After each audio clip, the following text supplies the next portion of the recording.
Bom dia, pessoal! Vamos lá então para a nossa aula de Ciências Humanas da semana 3, quarta-feira, 13 de maio de 2020. E essa data não poderia deixar de ser lembrada. No dia 13 de maio de 1888, a princesa Isabel assinou a abolição da escravatura. Então, nós não poderíamos deixar de falar sobre esse momento histórico, um momento que, como nós podemos ver aqui, foi muito esperado, trabalhado e não foi fácil de ser conquistado. Então, olha, o Império combate a escravidão. Então, ao longo de 6 décadas, a coroa adotou várias medidas contra o trabalho escravo e mesmo assim ainda sofreu resistência, né? Então, desde 1823, durante a elaboração do que seria a primeira Constituição do nosso país, nós já tínhamos ali o deputado na época José Bonifácio de Andrada e Silva propondo que a Carta Magna, né? O que é a Carta Magna? A Constituição do nosso país, do Brasil, acabasse ali com a escravidão no Império. Mas, infelizmente, a ideia não vingou e a Constituição, a Constituinte, né, a reunião daqueles deputados foi dissolvida por Dom Pedro I sem aprovar a Constituição.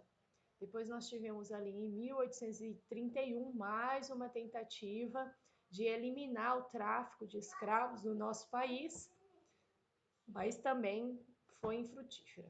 Então, nós fomos vendo ali, ó, 1850 também tentou-se, né, teve a lei Eusébio de Queiroz, que ficou conhecido ali como a lei do ventre livre, certo? E nós tivemos em 1864 a 1870, diante da falta de voluntários, os escravos são empurrados para lutar na Guerra do Paraguai. Vejam só, e hoje nós vamos falar justamente, né, a nossa atividade de hoje fala justamente da Guerra do Paraguai, mas no nosso conteúdo não fala desse importante fato histórico, né? Não existiam voluntários suficientes para defender as fronteiras do nosso país. E quem que foi lá defender as fronteiras do nosso Brasil, né? Os escravos. Então, quando voltam, diante da falta de voluntários, os escravos são empurrados para lutar na Guerra do Paraguai. Quando voltam, ganham como prêmio a liberdade. A sociedade então começa a questionar a escravidão. Olha como foi importante a Guerra do Paraguai para o nosso país e para se pensar aí em acabar com a abolição da escravatura. Então se começa a questionar a escravidão. Além disso, o Brasil escravocrata, né, obriga o Paraguai a abolir a escravatura em seu território. Vejam só a ironia, né? O Brasil, né, olha a contradição, vitoriosa no Paraguai. Soldado, revolta livre, se choca com a escravidão. Então, vejam que o Brasil ainda tinha escravos, mas após ganhar a guerra, obriga o Paraguai a abolir a escravidão no seu território. Opa, a professora cometeu um equívoco, né? A lei Eusébio de Queiroz reprimia o fato do tráfico de escravos. A lei do ventre livre aconteceu aqui, ó, em 1871, né? Ou Lei Rio Branco, que estabelece que os filhos de escravos nascerão livres. Então, a partir de 1871, os filhos de escravos passam a ser livres, né? Que nascesse aqui no Brasil, eles não seriam mais considerados escravos. Depois, em 1885, tem a lei dos sexagenários, né? Que prevê que todo escravo obtivesse ali a liberdade assim que completasse 60 anos. Até que em 1887, o presidente do Clube Militar, Deodoro da Fonseca, escreve à princesa Isabel pedindo que os soldados do exército deixem de ser destacados para capturar negros fugitivos. Vejam só, o exército era obrigado a capturar negros fugitivos e ele argumenta, é impossível, senhora, esmagar a alma humana que quer ser livre. Quer dizer, já havia essa necessidade de abolir a escravatura, ninguém nasceu para ser escravo. Olha o que Deodoro da Fonseca escreve quando ele pede para que o exército pare de capturar negros sujeitos. Impossível, senhor, esmagar a alma humana que quer ser livre. Todos queremos ser livres, né? E todos somos seres humanos. E, finalmente, em 1888, a princesa Isabel, aí, o Império consegue publicar a Lei Áurea, né? Aqui está uma cópia, aqui embaixo, dessa lei que teve apenas 2 artigos. 2 artigos. Então não precisa ter muita coisa para ser importante, né? Então 2 artigos e libertou-se aí os escravos, né? Libertou, não os escravos, libertou as pessoas, né? Os seres humanos da escravidão. Então esse dia não poderia deixar de ser passado, né? Passar em branco. Nós temos um motivo muito grande para comemorar, sim, a liberdade das pessoas de poderem se expressar, de poderem se comunicar. Ainda tem muito ainda a percorrer, né, nessa questão de escravidão? Sim, nós vemos ainda pessoas que são trazidas de outros países para trabalhar sob condição de escravos, sejam negros, chineses, peruanos, bolivianos. Mas é uma evolução que nós precisamos ter. Ninguém, todo mundo precisa ter liberdade. Vamos lá, voltar a essa frase. Impossível, senhora, esmagar a alma humana que quer ser livre. Toda alma humana quer ser livre. Dando continuidade, então, à nossa aula, nós temos aí a Guerra do Paraguai. Nós vamos ler a atividade 13 do livro do SESI, que começa ali na página 54 até a página 55. Vamos ler o enunciado da atividade e depois ler o texto, como foi a participação do Brasil na Guerra do Paraguai, retirado da revista Nova Escola. Depois, num segundo momento, vamos ler e responder com atenção as questões de A até D, das páginas 55 e 56 do livro do SESI. E, por fim, vamos corrigir as questões e encaminhar as imagens para registro de presença.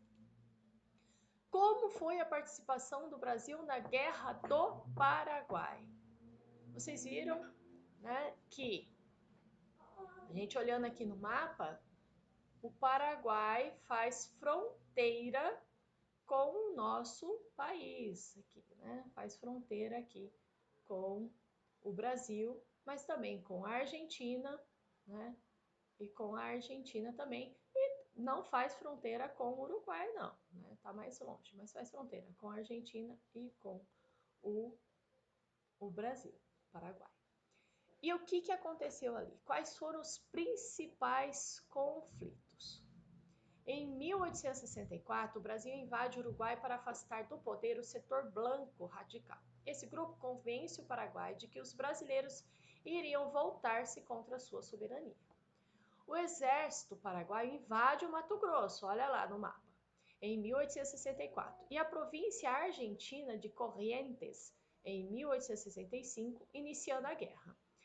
Brasil e Argentina defendem seus territórios. Então, o Paraguai, ele decide invadir não só o Brasil, aqui nessa parte vermelha, mas como decide invadir também a Argentina. Vejam só, é uma briga por território, né? Por consolidar ali o seu território. Ao mesmo tempo, inicia uma guerra civil no Uruguai entre brancos e colorados. Grupo que vence, né, o Colorado, e tem apoio do Brasil e Argentina. O Uruguai une-se ao bloco brasileiro. Então veja só, o Paraguai não contente, né, em brigar com o Brasil e com a Argentina, começa também a brigar com o Uruguai, acaba perdendo e o Uruguai se une então com a Argentina e Brasil para defender ali o território. Em 1870, o brasileiro Duque de Caxias impede que o Paraguai domine o Mato Grosso. O líder paraguaio Solano Lopes morre em batalha e a guerra termina. O Brasil lutou para defender o Mato Grosso, né, atual Mato Grosso do Sul, invadido pelo Paraguai.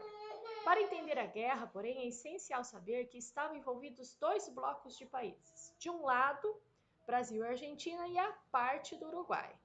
De outro, Paraguai e o outro grupo uruguaio. As batalhas começaram em 1864 e se estenderam por quase 6 anos. Né? Nós temos aqui um infográfico.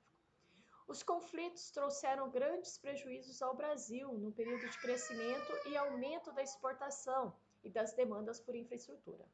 Mesmo com as dificuldades em lidar com as epidemias, a falta de comunicação e a escassez de alimentos, o Bloco do Brasil foi vitorioso, já que conseguiu evitar que o Paraguai dominasse as terras em disputas. Então aqui é de onde a professora tirou, novaescola.org. Quem quiser mais informação, é só pesquisar aí. Então vejam só, o que nós temos aqui? Nós começamos falando na aula passada, nós vimos sobre as fronteiras, né? As fronteiras do nosso país. E aqui, essa guerra justamente acontece na fronteira. Um país querendo aumentar ali o seu domínio e aumentar o seu poder, né? Invadindo as outras terras. Nós temos, então, algumas questões para serem respondidas. Então, vocês vão fazer a leitura, responder calmamente e sempre reler o texto no momento da resposta. Mas o que eu quero deixar claro para vocês é que o que é que estava em disputa na Guerra do Paraguai? Quando a gente olha aqui, o que estava em disputa aqui? Era o quê? Né? Então, nós temos aí as fronteiras. Então, esses países queriam o quê? Consolidar essas fronteiras aqui, né, dos territórios. Eles queriam aumentar o seu território. Então, o que é que estava em jogo aqui nessa guerra, né, do Paraguai? E observando o mapa, que países tiveram territórios anexados ao final da guerra? Então, vocês vão olhar lá de novo o mapa. Quais foram os países que tiveram os territórios anexados ali, né? Que tiveram territórios que foram cedidos pelo Paraguai após a guerra. Então, vamos analisar o mapa, ler as legendas e tudo mais. E qual dos países envolvidos no conflito teve mais perdas e por quê? Então, se a gente olhar, ler o mapa, né? Olhar o mapa e ler aqui, qual foi o país? Foi a Argentina? Foi o Brasil? Foi o Paraguai? Quem que teve mais prejuízo aqui nessa guerra? Todo mundo perde numa guerra, né? Nós lemos aqui no texto que o Brasil também teve algumas percas, né? A Argentina também, porque guerra é guerra, né? Todo mundo perde. Mas quem perdeu mais nessa guerra? Qual dos países, né? Entre Argentina, Brasil, Paraguai e Uruguai, qual desses 4 países é que teve mais perdas, mais prejuízos e por quê? Certo? Eu tenho aqui do livro do SESI algumas explicações que vocês sabem que nem todas as explicações que a professora oferece está na apostila de vocês, mas a professora tem aqui. E eu vou ler um texto, acabei não colocando aqui para vocês lerem, porque eu não achei na internet, mas eu vou ler para vocês, tá? Um texto sobre as causas da Guerra do Paraguai, que vai ajudá-los, então, a responder essas questões de uma forma melhor, tá? Então, olha, o que a gente espera que vocês compreendam com a leitura desse texto e com essa aula de hoje? A gente espera que vocês pensem as fronteiras como um território de disputas, o que incide diretamente sobre a construção dos limites desses países. Então, as causas da Guerra do Paraguai, de acordo com o historiador Francisco Toratiotto, a Guerra do Paraguai foi fruto das contradições platinas, tendo como razão última a consolidação dos estados nacionais da região. A guerra era vista por diferentes óticas. Para Solano Lopes, do Paraguai, era a oportunidade de colocar seu país, Paraguai, como potência regional e ter acesso ao mar pelo porto de Montevidéu, graças à aliança com os blancos uruguaios e os federalistas argentinos representados por Urquiza. Para Bartolomeu Mitre, era a forma de consolidar o Estado centralizado argentino, eliminando os apoios externos aos federalistas proporcionado pelos brancos e por Solano Lopes. Para os brancos, o apoio militar paraguaio contra os argentinos e brasileiros viabilizaria impedir que seus dois vizinhos continuassem a intervir no Uruguai, tanto a Argentina quanto o Brasil. Para o Império Brasileiro, a guerra contra o Paraguai não era esperada nem desejada, mas iniciada, pensou-se que a vitória brasileira seria rápida e poria fim ao litígio fronteiriço. Então, já existia ali uma disputa na fronteira entre o Paraguai e o Brasil. O Brasil não queria guerra, mas, já que aconteceu, achou que ia ser rápido e ia acabar logo com essa disputa entre o Brasil e o Uruguai, né? O Mato Grosso é do Paraguai, é do Brasil. Então, era isso que se pensava. E as ameaças à livre navegação e permitiria depor, né, tirar o Solano Lopes do poder no Paraguai. E dos erros de análise dos homens de Estado, né? Quem eram os homens de Estado? O Solano Lopes no Paraguai, o Bartolomeu Mitre na Argentina e o Império aqui brasileiro. Então, de todos os erros desses homens envolvidos nesses acontecimentos, o que teve maior consequência foi o de Solano Lopes do Paraguai, pois o seu país viu-se arrasado materialmente no final da guerra. E recorde-se, foi ele o agressor a iniciar a guerra com o Brasil e em seguida com a Argentina. Então, esse texto que eu li para vocês foi retirado da Nova História da Guerra do Paraguai, de Francisco Doratiotto, certo? Então, vejam só, quando a gente olha de volta para as questões e com base nesse texto que eu li para vocês, então qual foi o país que teve o maior problema, né? Provavelmente foi aquele que quis começar a briga, né? Por isso que não se deve brigar, viu, gente? Vocês viram aí, ó, Solano Lopes não se deu muito bem. Bom, agora vocês vão dar um pause nesse vídeo, vão responder as questões, certo? Prestem bastante atenção, releia o texto, olhe o infográfico lá, né, o mapa, e respondam com muita atenção essa importante guerra que nós tivemos aí para o nosso país, para consolidar o nosso território e nossas fronteiras. Para um pouquinho e estuda um pouquinho.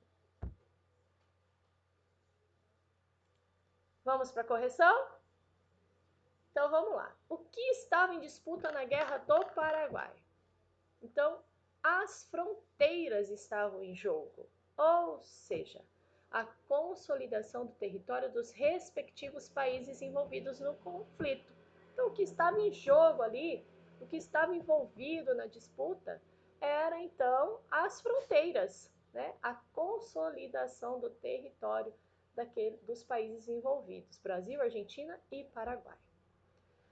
B. Observando o mapa, que países tiveram territórios anexados ao final da guerra? Então, se vocês olharem lá o mapa, vocês vão ver, ó, a parte roxa, o Paraguai teve que ceder para a Argentina, e a parte vermelha, o Paraguai teve que ceder para o Brasil. Então, Brasil e Argentina tiveram aí territórios anexados no final da guerra. E qual dos países envolvidos no conflito teve mais perdas e por quê? O Paraguai, né, que foi arrasado materialmente no final da guerra e teve que ceder território para a Argentina e Brasil e Argentina. Então, esse é o resultado de uma guerra, né? Como a professora falou, ninguém ganha numa guerra, ninguém, todo mundo perde, né? Então teve ali o território anexado, ganhou-se fronteiras, mas também se perdeu muito, né? Os três países, mas o Paraguai foi o que mais perdeu. Aqui tem a indicação de um vídeo para vocês lerem sobre a Guerra do Paraguai, né? Sejam curiosos nesse momento, vocês estão com bastante tempo livre aí, assistam o vídeo para aumentar aí o conhecimento de vocês. Mais uma vez, obrigada e até amanhã com a aula de Ciências da Natureza. Beijo no coração!